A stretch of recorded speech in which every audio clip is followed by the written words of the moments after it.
कैसे हो आप लोग? ग्लोबल वेब फाउंडेशन के स्कूल मॉडल के तहत हम लोग ज्योग्राफी पढ़ रहे हैं। ज्योग्राफी कक्षा 7 को हम पढ़ने की कोशिश कर रहे हैं। साथ में आज हम पहला चैप्टर और दूसरा चैप्टर हम लोग पढ़ लिए हैं, जिसमें हम लोगों ने पिछले जो क्लास रही है हमारी, उसमें हमने खनिज के बारे में जाना है, उसमें हमने पहाड़ों के बारे में जाना है। तो आज हम समझने की कोशिश करेंगे कि पृथ्वी के अंदर जो आंतरिक बल होते हैं, पृथ्वी पे बहुत सारे बल लगते हैं। जैसे हम बाहर हैं तो बाहर में हमारे पास बहुत सारा बल लगता है। जैसे वायुमंडल से जो हवाएं चलती है वो भी बल लगता है हमारे शरीर पर।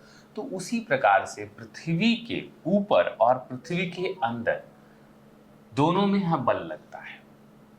पृथ्वी बल लगाती है, पृथ्वी के ऊपर जो बाह्य बल होते हैं, जैसे हवाएं चलती है तो आप देखते होंगे कि हवाओं से कुछ ऐसी चीजें निर्मित हो रही है, कुछ ऐसी आकृतियां निर्मित हो रही है जो कि वो आकृतियां आपको देखने को मिलता है। आप कहीं कहीं जा रहे होगे या पानी आपके घर के आसपास में कहीं ना कहीं नहर होगा, कहीं ना कहीं नदी होगा, तो आप देखते होंगे कि जब आप नदियों में जा रहे हैं तो कहीं ऊंचा कहीं नीचा इस तरह का रहता है।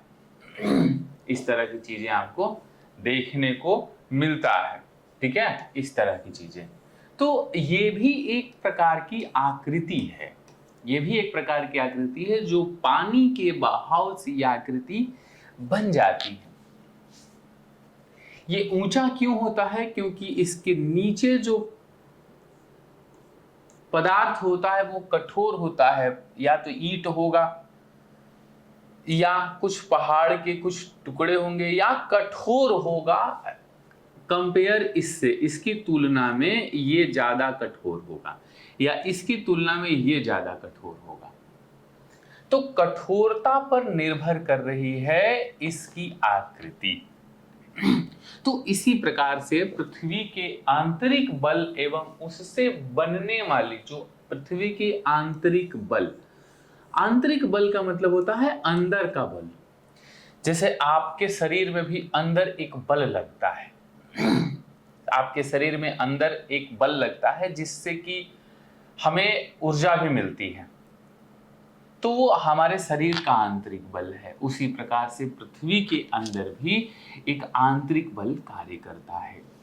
तो उससे जो आकृति बनती है, भू आकृतियां, जो पृथ्वी के आंतरिक बल के कारण जो भू आकृति बनेगी, इसको हम पढ़ने की कोशिश करेंगे। तो पृथ्वी के अंदर जो बनने वाले बल है, आंतरिक बल है, हम इसे जानने की कोशिश करेंगे। तो चलो शुरू करते हैं बच्चों। आज हम बात करेंगे आंतरिक बल और उससे बनने वाली आकृतियां। अच्छा ये बताओ, आपने YouTube देखा होगा, आपने फिल्में देखी होगी, फिल्मों में आपने क्या क्या देखा है? फिल्मों में आपने देखा होगा कहीं एक हसीन वादियां हैं, कहीं एक खूबसूरत सा सफर चल रहा है, पेड़ है, झरने हैं, झील है, नदियां हैं।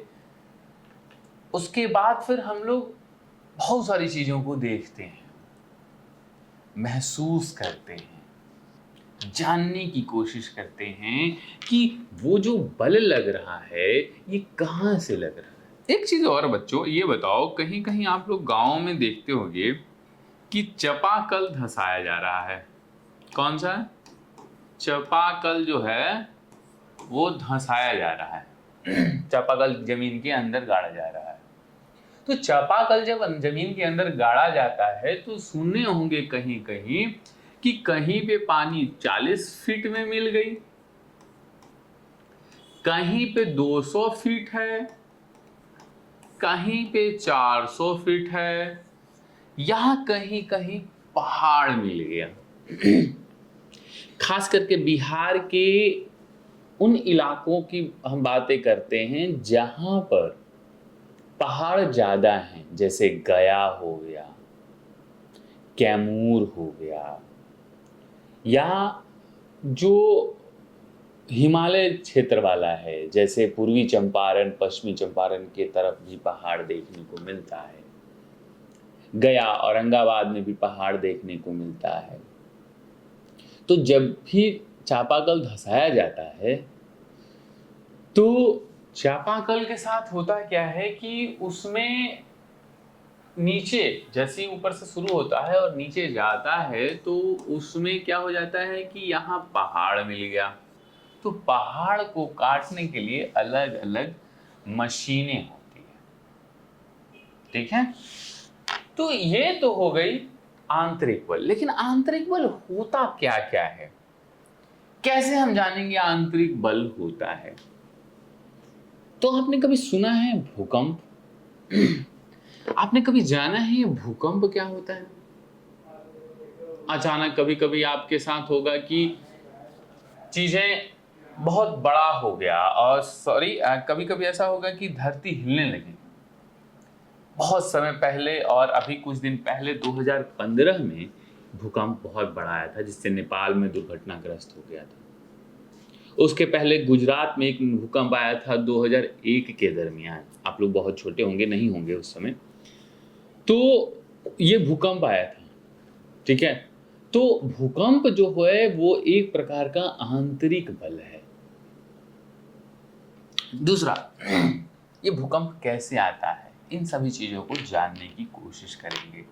जो आंतरिक बल है इसे समझने की कोशिश करेंगे कि कितने प्रकार के आंतरिक बल होते हैं, ठीक है।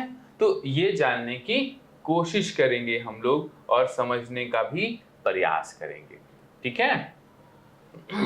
ये देखिए एक लाइन लिखी हुई है कि भू प्रॉपर्टी में विभिन्न आकार की छोटी एवं बड़ी किंतु कठोर संरचनाएं होती हैं जिन्हें प्लेट कहते हैं। बच्चों ध्यान से समझिएगा, जो पृथ्वी है, अपना पृथ्वी है, वो पृथ्वी के अंदर, ये जो पृथ्वी है अपना, ठीक है ना। जैसे हम बात करें कि ये पृथ्वी है, ठीक है, ये पृथ्वी है, जैसे ये पृथ्वी है। तो पृथ्वी के अंदर छोटे छोटे प्लेट्स होते हैं और कुछ बड़े प्लेट्स होते हैं, ठीक है, अंदर। तो ये देखिए जो ग्लोब है, ये जो अर्थ है हमारा, ये पृथ्वी है। पृथ्वी के अंदर बहुत सारी प्लेटें होती है, बहुत सारी छोटी छोटी प्लेटें होती है, ठीक है। बहुत सारी प्लेटें आपको यहाँ पे अलग अलग जगह पे ये प्लेट आपको मिलेगा, यहाँ पे प्लेटें आपको देखने को मिलेगी, ये प्लेट देखने को मिलेगा। ये ऑस्ट्रेलिया है बच्चों। तो ये आपको यहाँ पे प्लेट देखिए अलग अलग जगहों पर। अगर मैं आपको बात करूं हमारा भारत कहाँ है, ठीक है। तो देखिए आपको दिखाई नहीं दे रहा होगा, आप चीज़ों को समझने की कोशिश करिएगा। ये देखिए यहाँ पे प्लेटें होती हैं, यहाँ पे प्लेटें जो ऐसे ऐसे मूवमेंट कर रहा होता है, ऐसे ऐसे घूम रहा होता है, ठीक है। इस तरीके की चीजें होती है। ये देखिए, ये मान लीजिए प्लेट है तो ये घूम रहा होता है, क्योंकि प्लेट जो होता है वो, जैसे आपने देखा है कि आपके यहाँ घर में जैसे मान लेते हैं थाली है, थाली या कुछ भी है, नाव आपने चलाया होगा, पानियों में रखे होंगे आप। तो जो कागज का नाव है वो है प्लेट, ठीक है। और जो पानी है तो पानी से प्लेट क्या होगी कि हिलडोल करेगा, प्लेट्स का मूवमेंट होगा, प्लेटें घूमती हुई दिखाई देगी, इधर उधर तमाम चीजें। तो ये सारी चीजें हमें समझ में आता है, ठीक है। तो हम बात कर रहे हैं कि प्लेटें सारी होती हैं, प्लेटें कहलाता है वो सारी चीजें जो कि छोटी एवं बड़ी होती हैं, ठीक है। दो प्रकार की प्लेटें होती हैं, छोटी एवं बड़ी। जब आगे क्लास में हम पढ़ेंगे तो हम जानेंगे कि छोटी प्लेटों का नाम क्या है, इसका हर अलग अलग नाम होता है, और बड़ी प्लेटों का क्या नाम होता है। जब छोटी प्लेटें घूमती है इधर उधर तो क्या होता है, और बड़ी प्लेटें घूमती है इधर उधर तो क्या होता है, हम आगे क्लास में समझने की कोशिश करेंगे। और यहाँ पे लिखता है ये प्लेटें गतिशील होती है, जिससे द्वीपों, महाद्वीपों और महासागरों का निर्माण होता है। ठीक है ना। जैसे अगर प्लेटें घूमेगी ऐसे ऐसे, ठीक है, जैसे मान लेते हैं कि दो चीजें हैं, ठीक है, जैसे ये मान लेते हैं ये ग्लोब है हमारा, तो इस ग्लोब पर ये प्लेटें ऐसे ऐसे घूम रही है, तो कहीं तो होगा जो दूर चला जाएगा, ठीक है ना, कहीं तो होगा जो दूर चला जाएगा। तो यहाँ पे क्या होता है, जिससे छोटे छोटे द्वीपों का निर्माण होता है और महासागरों का निर्माण होता है। तो द्वीपों और महासागरों के निर्माण के बारे में अगर आपसे पूछेगा तो आपको सिंपल सा कहना है, आराम से कहना है कि जो प्लेट होती है इसके मूवमेंट से, प्लेटों के घूमने से, प्लेटों के चलने से, ठीक है, महाद्वीपों का निर्माण होता है। ठीक है, प्लेटों के चलने से महाद्वीपों का निर्माण होता है और ये प्लेटें होती है। ठीक है, तो ये कहानी है। एक शब्द है बालक, इस कहानी को पढ़ने की कोशिश करिएगा, बहुत ही अच्छे तरीके से कहा गया है कि अखबार में भूकंप से जुड़ी खबरों की भरमार थी। हमने अभी कहा आपको कि भूकंप जो होता है वो एक प्रकार का आंतरिक बल होता है, और बाहर में भी जितना मुंह उतनी बातें चल रही थी। बहुत से लोग घर छोड़ करके बाहर चले गए थे और उसी बात का संदेह था कि फिर भूकंप आने वाला है। आज एक अलग कहानी के बारे में बताया गया और कहानी के बारे में जानने की कोशिश की गई है, तो आप इसे पढ़िएगा, आप इस कहानी को पूरा समझने की कोशिश करिएगा। इसमें कहानी और पत्रकारों के बारे में है। अब हम समझने की कोशिश करेंगे, यहाँ पे आपके चैप्टर में दिया हुआ है भूकंप। मान लेते हैं भूकंप आया, ठीक है, भूकंप आया, तो भूकंप आता है आंतरिक बलों की उत्पत्ति, आंतरिक बलों के, आंतरिक प्लेटों के टकराने से भूकंप की उत्पत्ति होती है। ठीक है, तो देखिए, जैसे एक हम आपसे प्रश्न पूछेंगे, नदी किनारे आप बैठे हैं और एक ढेला लेकर के और आप नदी में ऐसे फेंको।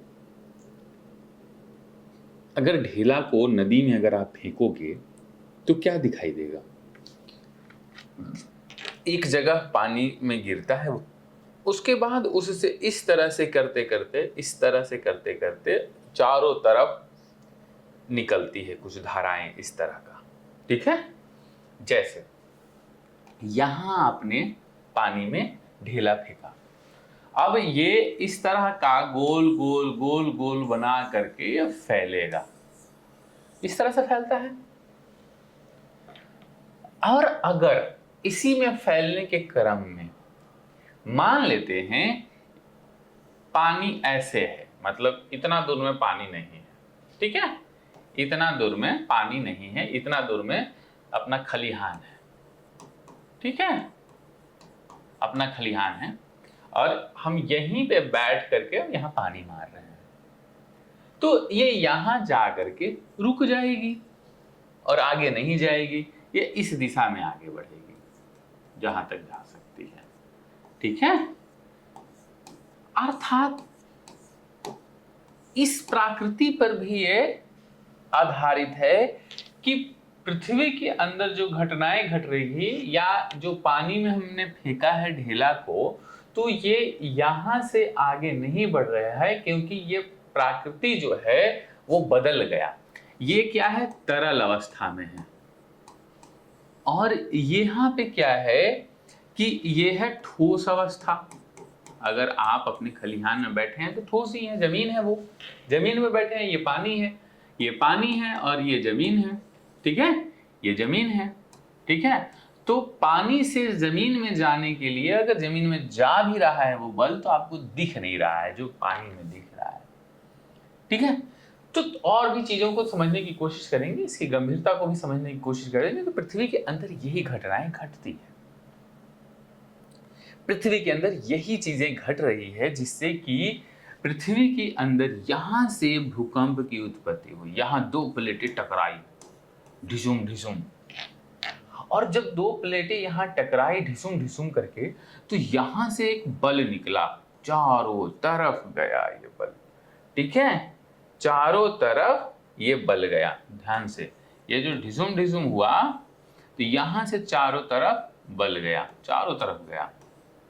ऐसा नहीं है कि सिर्फ ऊपर ही जाएगा, नीचे भी जाएगा, ठीक है ना।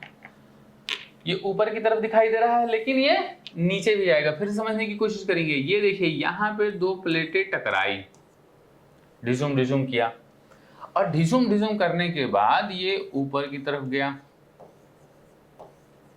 ठीक है, और ये नीचे की तरफ ही गया। मतलब ऐसा नहीं है कि ये सिर्फ ऊपर जाएगा। कोई भी फेनोमेनन होता है, कोई भी घटनाएं घटती है तो ये यूनिवर्सल होता है, हर जगह अप्लाई होता है, ठीक है। तो ये ऊपर की तरफ इसलिए दिखाया जाता है क्योंकि पृथ्वी ऐसे है ना, गोलाकार है ये, और ये यहाँ पे उत्पन्न होती है, ये इधर की तरफ जाती है, ताकि समझने में, फोटोज में आसानी हो। हम नीचे की तरफ नहीं दिखाते। अब देखिए इसका अलग अलग नाम है बच्चों, ठीक है, अलग अलग नाम है। जहां से उद्गम होता है, भूकंप की उत्पत्ति होती है, उसे कहते हैं उद्गम स्थान या अभिकेंद्र भी कहते हैं, ठीक है, अभिकेंद्र कहते हैं। और ये अभिकेंद्र बिंदु से भूकंप अगर पृथ्वी पर ऊपर जहां सबसे पहले पहुंच रही है, जैसे ये देखो, ये है भूकंप, यहाँ पे अगर उत्पन्न हुआ है तो ये सबसे जल्दी यहाँ पहुंचेगा, यहाँ भी पहुंचेगा और यहाँ भी पहुंचेगा, ठीक है। जैसे ये देखो, ये लाइन है भूकंप का, ऐसे है पृथ्वी, ठीक है, और ये है, तो सबसे पहले यहाँ पहुंचेगा, उसके बाद इसके बगल में पहुंचेगा, उसके बाद इसके पहले पहुंचेगा, फिर यहाँ पहुंचेगा, क्योंकि दूरी लंबी है। दूरी, आप ये बताओ, आपका जो घर है, घर के बगल में मान लेते हैं ये आपका घर है ना, ठीक है, ये आपका घर है और आपके 3 दोस्त हैं, तो सबसे पहले सबसे कम दूरी पे कौन है? ये हो गया आपका, फिर ये भी है आपके दूरी और ये भी है, ठीक है। तो आपके घर से 3 दोस्त चलता है अपने अपने घर के लिए, तो सबसे पहले ये पहुंच जाएगा, जाहिर सी बात है, क्योंकि दूरी कम है, और ये जो है थोड़ा देर से पहुंचेगा और ये भी थोड़ा देर से पहुंचेगा। तो जहां सबसे पहले पहुंचता है उसे बोलते हैं अधिकेंद्र, उसको बोलते हैं अधिकेंद्र। अधिकेंद्र पृथ्वी के ऊपर होता है, पृथ्वी के अंदर ये घटनाएं घट रही है और ये सबसे पहले यहां पहुंचता है और इसे बोलते हैं अधिकेंद्र बिंदु, ठीक है, अधिकेंद्र बिंदु। यहाँ पे लिखा है, देखिए, भूकंपी तरंगे सभी दिशाओं में बाहर की ओर निकलती है। बिल्कुल सही है, सभी दिशाओं में बाहर की तरफ निकलती है, ऊपर नीचे, north south east west. Plate की सीमा, प्लेट की सीमाएं बेसिकली जो होती है वो प्लेट की जो सीमाएं होती हैं, ये प्लेट की निर्धारण होता है कि जहां से जहां तक भूकंप की जो प्लेटें हैं टकरा रही है, तो उसकी एक सीमा है। तो इस चीज को दिखाने की कोशिश कर रहा है। और आपको पता है एक नॉर्मल सी चीज है कि भूकंप नापने का जो यंत्र होता है उसे बोलते हैं सिस्मोग्राफ, ठीक है, सिस्मोग्राफ, ठीक है ना।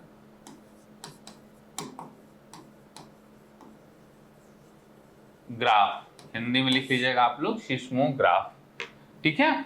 तो ये सिस्मोग्राफ होता है, आगे हम पढ़ने की कोशिश करेंगे, ठीक है, ये सारी चीजों को।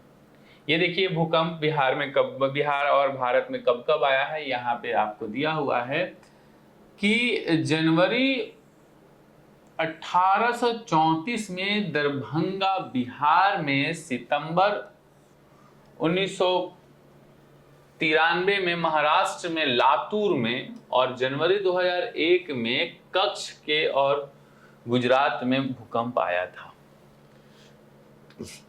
क्या आप जानते हैं 11 मार्च 2011 को जापान के उत्तर पूर्वी तट पर भयंकर भूकंप के झटके महसूस किए गए थे, जिससे हजारों लोगों की मृत्यु हो गई थी। ये न्यूज का समय है, इसका आपसे कोई लेना देना नहीं है, लेकिन हमें जानकारी होना चाहिए कि भूकंप जैसी घटनाएं कहाँ घट रही है, भूकंप जैसा सिचुएशन कहाँ क्रिएट हो रहा है। तो इन बिंदुओं पर चर्चा करने की कोशिश करेंगे हम, ठीक है। अगला हम देखें कि ये जो मैप है, ये देखिए थोड़ा छोटा कर लेते हैं हम। ये जो मैप है हमारा, मानचित्र जो है, देखिए ये भारत का नक्शा है बालक, भारत का नक्शा है। और भारत के नक्शे को देखिए कितने भागों में बांटा गया है, 1 2 3 4।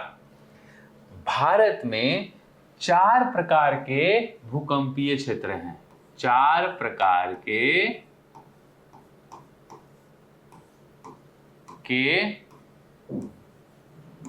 भूकंपीय क्षेत्र हैं, ठीक है ना। 4 प्रकार के भूकंपीय क्षेत्र हैं। जैसे देखिए कौन कौन सा है बालक, ये देखिए जोन 2, जोन 3, जोन 4, जोन 5, ठीक है। अब देखने की कोशिश करेंगे कि जोन देखिए टोटल होता है, जो पहला जोन होता है उसमें भूकंप नहीं आता है, वहां भूकंप नहीं आती है, बिल्कुल भी नहीं आता है, तो उसे जोन 1 कहा जाता है। उसके बाद जोन नंबर 2 होता है, जोन कह सकते हैं इसको, जोन, ठीक है। जोन याद रखिएगा, ये आपको बहुत आगे तक काम आएगा, ये चीजें बहुत आगे तक काम आएगा। जोन 1 होता है, जोन 2 होता है, जोन 3 होता है, जोन 4 और जोन 5 होता है। 4 और जोन 5 होता है। तो भारत में जोन 1 नहीं है, मतलब भारत का कोई ऐसा जगह नहीं है जहां भूकंप नहीं आता है। लगभग हर जगहों पर भूकंप के झटके हम देख सकते हैं। अब देखिए कहां कहां, ये भारत के मैप आप देख रहे होंगे, ये आपका जम्मू है, कश्मीर है, और ये लद्दाख का क्षेत्र है। ये नॉर्थ ईस्ट का स्टेट है, जिसमें अरुणाचल प्रदेश हो गया, सिक्किम हो गया, असम हो गया, मिजोरम हो गया, त्रिपुरा हो गया, नागालैंड हो गया, मणिपुर, मेघालय, ये सारे 7 स्टेट हैं। देखिए तो जोन 5 जो है वो सबसे ज्यादा खतरा है, जैसे जैसे नंबर ऊपर बढ़ेगा वैसे वैसे खतरा भी बढ़ेगा, ध्यान रखिएगा। तो जोन 5 कहाँ कहाँ है, तो जोन 5 जो है वो गुजरात के कच्छ में है। यहाँ आपको भूकंप 2001 में आया था, अभी हम लोगों ने ऊपर पढ़ा था, ठीक है। उसके बाद जो भूकंप 5 वाला जोन है वो थोड़ा सा बिहार का ऊपरी वाला भाग है, जम्मू एंड कश्मीर का थोड़ा सा भाग है, और नॉर्थ ईस्ट पूरा जोन 5 है। सबसे ज्यादा सेंसिटिव जोन है यहाँ पे, ध्यान रखिएगा, याद रखिएगा, सबसे ज्यादा सेंसिटिव जोन कहाँ कहाँ है, नॉर्थ ईस्ट पूरा है, बिहार का छोटा सा भाग है। बिहार में भी हमने देखा था कि 1834 में बहुत बड़ा भयंकर भूकंप आया था, और फिर अभी भी आया था। नेपाल की घटनाएं घटती है, नेपाल के बाद भूकंप बिहार में आता है।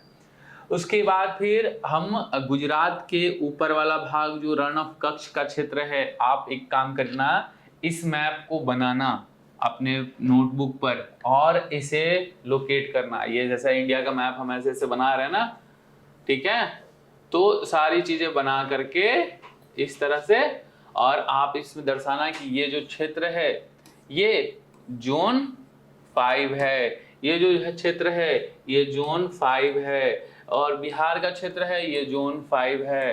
तो इस तरीके से समझने की कोशिश करना और पढ़ने की भी कोशिश करना। तो ये जोन वाइज हम चीजें समझेंगे, ठीक है। अब जोन 4 कहाँ कहाँ है, अधिक जोखिम वाले क्षेत्र, मतलब कि जोन 4 जो 5 जो है उससे थोड़ा सा कम जोन 4 है। तो जोन 4 कहाँ कहाँ है, तो जोन 4 देखिए जहां जहां जोन 5 था उससे सटा हुआ क्षेत्र जोन 4 होगा। ये सभी जो क्षेत्र हैं वो जोन 4 का है, सभी जो क्षेत्र हैं वो जोन 4 का है। ये देखिए ये जो 5 के बगल में होगा वो जोन 4 है, ठीक है। ये देखिए जितना भी पहाड़ी इलाका, जितने भी हिमालय से सटे हुए राज्य हैं, ये सारे जोन 4 के अंतर्गत आते हैं, सारे जोन 4 के अंतर्गत आते हैं। कुछ गुजरात का भाग भी जोन 4 के अंतर्गत आता है, और बाकी ये सारा क्षेत्र जोन 4 के। जोन 4, अच्छा ये आपसे पूछेगा कि जोन 4 खतरनाक है या जोन 5, तो जोन 5 उत्तर देना है। जोन 5 जो है वो ज्यादा खतरनाक है और कम खतरनाक जोन 4 है। ठीक है, इन दोनों की तुलनात्मक में। अब आपसे ये देखिए, अब तीसरा है कि मध्यम जोखिम वाले क्षेत्र। यहाँ भूकंप तो आते हैं लेकिन कम जोखिम वाला होता है, कम झटके महसूस किए जाते हैं। ये इन तमाम जगहों पर, ये देखिए ये सब जो क्षेत्र है, बिहार नहीं है, ये जो सारे क्षेत्र है, अगर आपसे पूछा जाएगा कि आपका जो बिहार है वो कौन से जोन में आता है, हम आगे पढ़ने की कोशिश करेंगे कि बिहार में बेसिकली जोन 4 भी है, जोन 3 भी है और जोन 5 भी है, लेकिन सबसे ज्यादा बिहार में जोन 4 है। ठीक है, आपके बिहार में सबसे ज्यादा जोन 4 है। जोन 5 भी हम देखेंगे, लेकिन सबसे अधिक जो वाला है जोन 4, और जोन 3 भी है लेकिन कम है।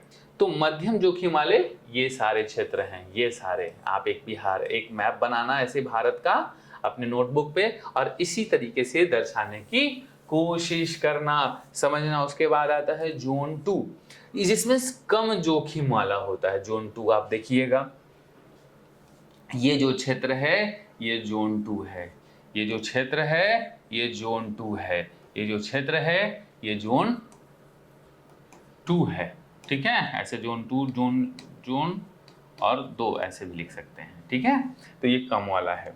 तो इस तरीके की चीजें हम समझने की कोशिश करेंगे, हम जानने की कोशिश करेंगे। आपके बिहार में देखना, यहाँ बिहार में ये जोन 5 है, यहाँ जो जोन है वो जोन 4 है, और जोन थोड़ा साउथ में यहाँ पे जोन 3 है। ठीक है, 3 है। तो अगर आपसे कोई प्रश्न पूछेगा कि ये बताइए जोन 1, 2, 3, 4, 5 को बढ़ते हुए क्रम में सजाइए कि सबसे ज्यादा खतरा किसमें होता है, तो हम ऐसे सजाएंगे, सबसे ज्यादा खतरा बढ़ते हुए क्रम में करना है। ठीक है, तो 1 हो गया, फिर ऐसे करेंगे, इससे ज्यादा 2 में होता है, इससे ज्यादा 3 में होता है, फिर इससे ज्यादा 4 में होता है, फिर इससे ज्यादा 5 में होता है। तो सबसे ज्यादा 5 में। एक प्रश्न और हम आपसे पूछते हैं, क्या भारत में जोन 1 है? तो भारत में भूकंपीय जोन 1 नहीं है। इसे समझने की कोशिश करिएगा और इसे पढ़ने की भी कोशिश करिएगा। चलिए आगे करते हैं, ठीक है।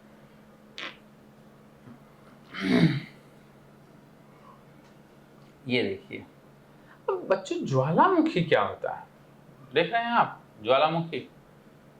ये देखिए, ये देखिए। अब जब भूकंप होता है तो क्या क्या होता है? देखिए, भूकंप आता है तो सबसे पहली चीजें हैं कि भूकंप जो आया, ठीक है ना, भूकंप जो आया तो पहला हमने देखा कि इसका कारण क्या था, आने का कारण क्या था। उसके बाद फिर जब भूकंप आए तो उस दौरान क्या करना चाहिए, दौरान क्या करना चाहिए, करना चाहिए। और तीसरा, भूकंप आएगा तो क्या क्या होगा या क्या क्या बनेगा, क्योंकि हम पढ़ रहे हैं आंतरिक बलों के कारण बनने वाली स्थलाकृतियां। तो आंतरिक बलों के दौरान बनने वाली स्थलाकृतियां अब थोड़ा सा हम जानने की कोशिश करेंगे, ठीक है। तो ये देखिए, सबसे पहले बच्चों मान लेते हैं आप जिस भी क्षेत्र में बिहार के रहते हैं और आपके पास, आपके आसपास में आपको पता चलता है कि जमीनें हिल रही है, तो आपको उपाय क्या करना है? तो आपको सबसे पहले सुरक्षित स्थान पे पहुंचना है।